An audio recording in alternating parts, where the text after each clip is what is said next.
أعوذ بالله من الشيطان الرجيم. بسم الله الرحمن الرحيم. بديع السماوات والأرض أنى يكون له ولد ولم تكن له صاحبة وخلق كل شيء وهو بكل شيء عليم. ذلكم الله ربكم لا إله إلا هو خالق كل شيء فاعبدوه وهو على كل شيء وكيل. لا تدركه الأبصار وهو يدرك الأبصار وهو اللطيف الخبير. قد جاءكم بصائر من ربكم فمن أبصر فلنفسه ومن عمي فعليها وما أنا عليكم بحفيظ. وكذلك نصرف الآيات وليقولوا درست ولنبينه لقوم يعلمون. اتبع ما أوحي إليك من ربك لا إله إلا هو وأعرض عن المشركين. ولو شاء الله ما أشركوا وما جعلناك عليهم حفيظا وما أنت عليهم بوكيل. ولا تسبوا الذين يدعون من دون الله فيسبوا الله عدوا بغير علم. كذلك زينا لكل أمة عملهم ثم إلى ربهم مرجعهم فينبئهم بما كانوا يعملون.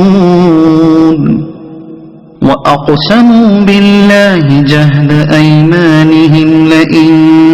جاءتهم آية ليؤمنن بها. قل إنما الآيات عند الله وما يشعركم أنها إذا جاءت لا يؤمنون.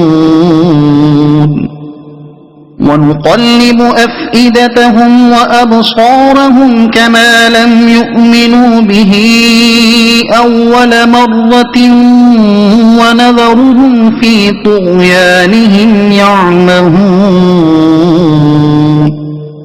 ولو أننا نزلنا إليهم الملائكة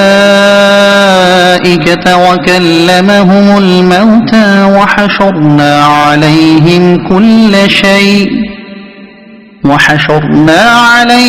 كل شيء قبلا ما كانوا ليؤمنوا إلا أن يشاء الله قبلا ما كانوا ليؤمنوا إلا أن يشاء الله ولكن أكثرهم يجهلون. وكذلك جعلنا لكل نبي عدوا شياطين الإنس والجن يوحي بعضهم إلى بعض زخرف القول غرورا ولو شاء ربك ما فعلوه فذرهم وما يفترون ولتصغى إليه أفئدة الذين لا يؤمنون بالآخرة وليرضوه وليقترفوا ما هم مقترفون أفغير الله أبتغي حكما وهو الذي أنزل إليكم الكتاب مفصلا والذين آتيناهم الكتاب يعلمون أنه منزل من ربك بالحق فلا تكونن من الممترين وتمت كلمة ربك صدقا وعدلا لا مبدل لكلماته وهو السميع العليم وإن تطع أكثر من في الأرض يضلوك عن سبيل الله إن يتبعون إلا الظن وإن هم إلا يخرصون إن ربك هو أعلم من يضل عن سبيله وهو أعلم بالمهتدين فكلوا مما ذكر اسم الله عليه إن كنتم بآياته مؤمنين وما لكم ألا تأكلوا مما ذكر اسم الله عليه وقد فصل لكم ما حرم عليكم إلا ما اضطررتم إليه وإن كثيرا ليضلون بأهوائهم بغير علم إن ربك هو أعلم بالمعتدين وذروا ظاهر الإثم وباطنه إن الذين يكسبون الإثم سيجزون بما كانوا يقترفون ولا تأكلوا مما لم يذكر اسم الله عليه وإنه لفسق وإن الشياطين ليوحون إلى أوليائهم ليجادلوكم وإن أطعتموهم إنكم لمشركون أومن كان ميتا فأحييناه وجعلنا له نورا يمشي به في الناس كمن مثله في الظلمات ليس بخارج منها كذلك زين للكافرين ما كانوا يعملون وكذلك جعلنا في كل قرية أكابر مجرميها ليمكروا فيها وما يمكرون إلا بأنفسهم وما يشعرون وإذا جاءتهم آية قالوا لن نؤمن حتى نؤتى مثل ما أوتي رسل الله أعلم حيث يجعل رسالته سيصيب الذين أجرموا صغار عند الله وعذاب شديد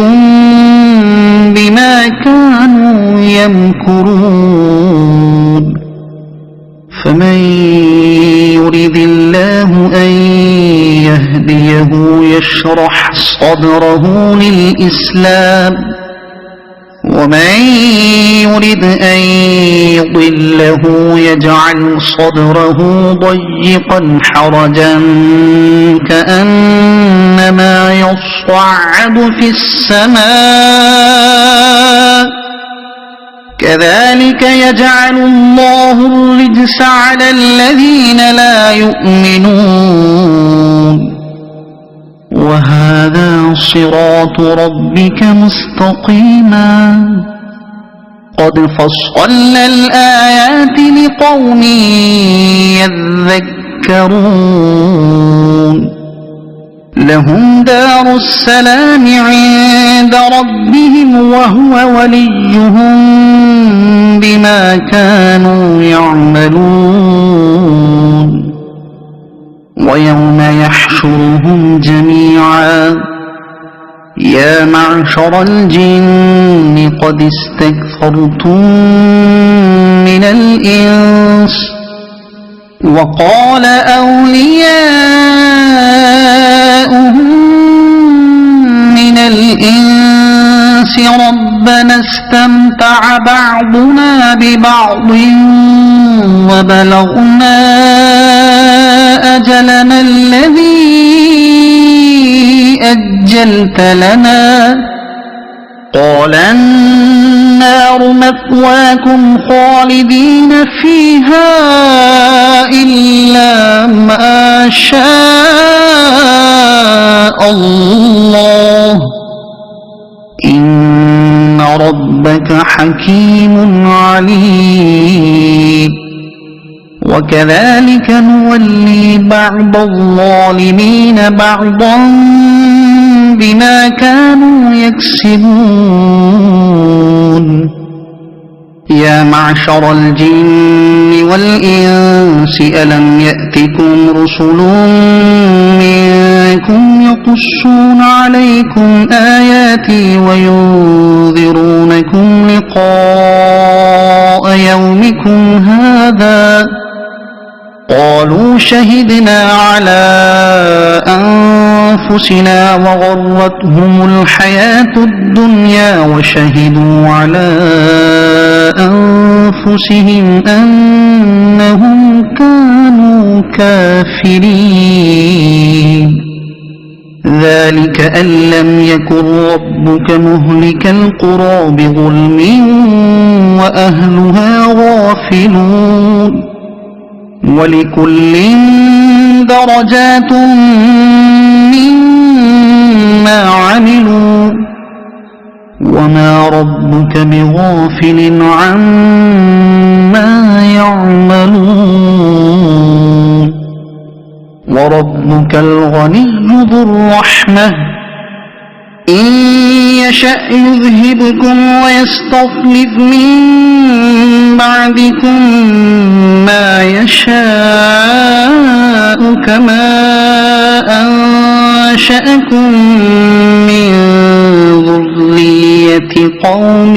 آخرين إنما توعدون لآت وما أنتم بمعجزين قل يا قوم اعملوا على مكانتكم إني عامل فسوف تعلمون من تكون له عاقبة الدار إنه لا يفلح الظالمون وجعلوا لله مما ذرأ من الحرث والأنعام نصيبا فقالوا هذا لله بزعمهم وهذا لشركائنا فما كان لشركائهم فلا يصل إلى الله وما كان لله فهو يصل إلى شركائهم ساء ما يحكمون وكذلك زين لكثير من المشركين قتل أولادهم شركاؤهم ليرضوهم وليلبسوا عليهم دينهم ولو شاء الله ما فعلوه فذرهم وما يفترون وقالوا هذه أنعام وحرث حجر لا يطعمها إلا من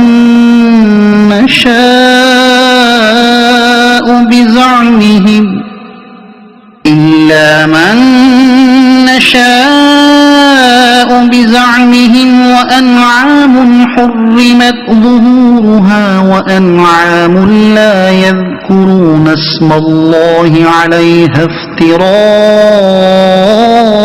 عليه سيجزيهم بما كانوا يفترون وقالوا ما في بطون هذه الأنعام خالصة لذكورنا ومحرم على أزواجنا وإن يكن ميتة فهم فيه شركاء سيجزيهم وصفهم إنه حكيم عليم قد خسر الذين قتلوا أولادهم سفها بغير علم وحرموا ما رزقهم الله افتراء على الله قد ضلوا وما كانوا مهتدين صدق الله العظيم.